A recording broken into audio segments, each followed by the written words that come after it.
इनका झरे बनावा के पाता प्यार के मतलब रब जी जाजुए बुझाता।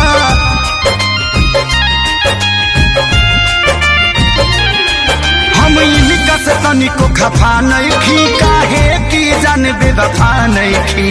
अखिलेश के खेसारी खाती भुलायल बड़ी, अखिलेश के खेसारी खाती भुलायल बड़ी।